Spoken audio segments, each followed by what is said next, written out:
Hey folks, this is Mark at RC Aviation and Crawling, and I'm going to go ahead and pan over to my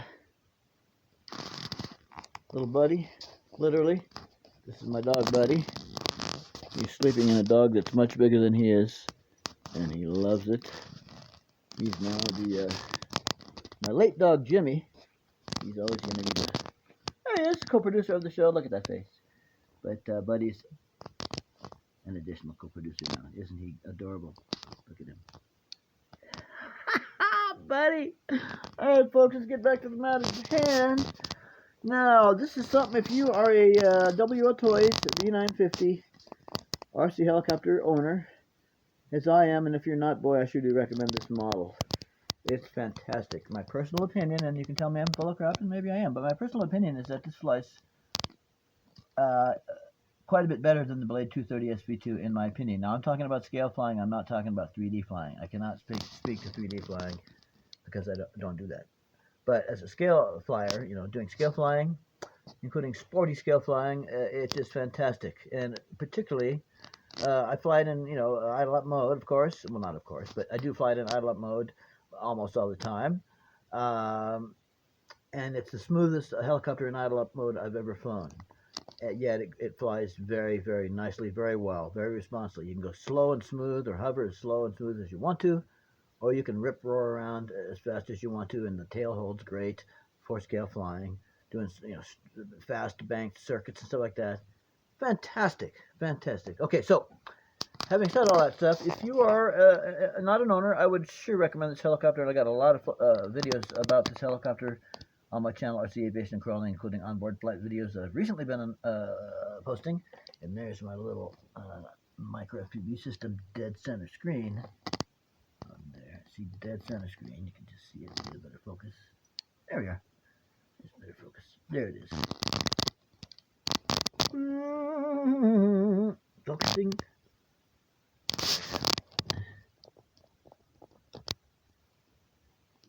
Ladies and gentlemen, really? Okay, thank you.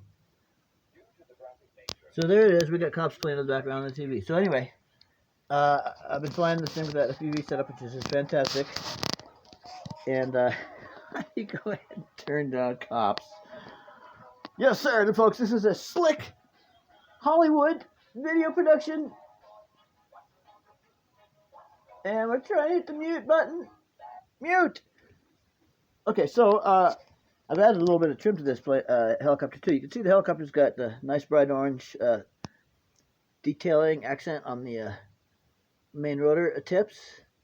And then I added the orange same color to the horizontal stabilizer there on this helicopter. And I also did the same thing to the tail, vertical stabilizer on the tail. Okay, so anyway, so yes, I love this helicopter. It's freaking insanely wonderful. Watch my videos. You can just see how smooth it is and how wonderful it is in every respect, in my opinion. The only downside of this is that the included battery is a 1500 milliamp hour, a 25C, 11.1 volt, which you see right now charging. Now, this helicopter comes with this USB charger. And if my phone would focus better, I'd be happy. Let's do the video light. Now we're talking. All right, so it came with this here video charger. It came with this here. This helicopter, RTF, which is the only way it comes out of the box with this RTF USB battery charger. Okay. And it charges just from the balance lead only, which is interesting. Whoop. Which is interesting. Focus. Thank you. But that's what it does. And you can't see it; it's practically invisible. But under here, there's a light, and when the charger's not plugged in, as now, then there's no light on this. And then when you plug in a battery and the charger, and the battery is below full charge, then you'll get a solid. Excuse me, can I start over? When you plug the USB charger into a power source, you get a flashing red light. Then when you plug the battery by the balance lead only, when you plug that into the included a USB charger. Then the red light goes solid. When it's finished charging, the red light goes off. So that's the RTF included USB charger. That's how it works. Okay, now I have been experiencing a lot of premature and sort of rapid battery performance loss from the stock battery that I just described here. Now these are painted black because it blends in with the underside of the airframe and the skids and stuff like that, so it makes the battery kind of invisible and looks all the more scale. That's why these are black. Haven't blacked that one out all the way yet. Anyway, I find that with these stock batteries here, I got 3 here, I was noticing a rapid deterioration of performance. I was going from being able to fly 7, 8, even 9 minutes to where I could barely get 5 minutes worth of flying out of these stock batteries. And it kept just really boggling my mind, what is going on here? Right, so I was charging with the stock USB charger, the batteries, and things weren't going well. So then I said to myself, okay, what if the stock USB charger doesn't charge as well for these batteries? What if the stock USB charger does not charge these batteries as well as it could? Right, so I thought, well, I've got a Horizon Hobby. Focus, please. Thank you. I've got a Horizon Hobby S150 charger here, smart charger, but it will charge batteries that are dumb, non-smart batteries. So I thought, well, let's get a better charger than the USB charger. Let's start with that, okay? So what I did is I went on Amazon and I found these adapters. Now the batteries come with the Deans right here, stock. But on Amazon I found a Deans to EC3, which you can use on the smart charger, adapter. So I said, let's charge my helicopter batteries now, the stock helicopter batteries, instead of charging them off the USB charger. And furthermore, here's another thing. Furthermore, before I forget, when I first started flying some of these batteries, probably all the batteries, I was getting, the batteries would charge up to a full charge would be 12.68 volts. When I first started flying these batteries, they would charge to a full charge level of 12.68 volts. But I noticed, in addition to the loss of performance as time went on and use of these batteries, continued, frequent use, I noticed that the amount of maximum charge began to drop significantly. It dropped so much that on these 3 batteries here, 12.57 volts was the maximum amount that I could get these 3 batteries to charge up. 12.57 volts. It used to be they would charge up to 12.68, but over time the maximum voltage that these would charge up to using the stock USB charger was 12.57. So today I decided to do some investigating, so I charged up each of these on the stock USB charger up to 12.57 volts. That's as much as I could get. Then, excuse me, let me start over. So I mentioned about the USB charger. So I thought, I completely got off track. So where I left off was we decided to try to abandon use of the USB charger in favor of the smart charger, the Spectrum charger, okay, in hopes that we'd get a better charging, in hopes that the smart charger, not in smart mode, but the Spectrum charger, the hope was that the Spectrum charger would deliver more of a charge than the little USB deal. That was my thought.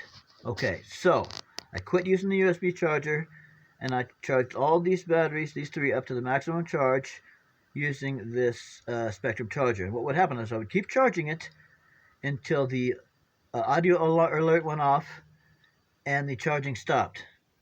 When it's charging, as you see now, there's a light flashing right there. The top light there's flashing. That means its charging is in progress. When this charger finishes charging, it'll beep an audio alert, and then the light will stop flashing because it stopped charging. Okay, so for all 3 of these batteries, when I switched from the USB charger to the Spectrum charger, I got all of these batteries. Let's see, let me tell you before that. Some of these batteries were only charging to about 11.5. Well, let's see, where's it less than that? No, okay. Okay. So I got off using the USB charger, okay, and I switched over to using the smart charger. So when I would finish charging when I finished charging these two batteries, which are finished, off the smart charger, gosh, I got to backtrack again. The first thing I did was, after I abandoned the USB charger, sorry folks, after I abandoned the USB charger and switched to the Spectrum charger, I was then able to charge all three of these batteries to 12.57 volts. 12.57 volts. Before, the maximum that I could get any of these batteries to charge was 12.34 with the USB charger. The maximum charge with these three batteries previously was 12.34 using the USB charger.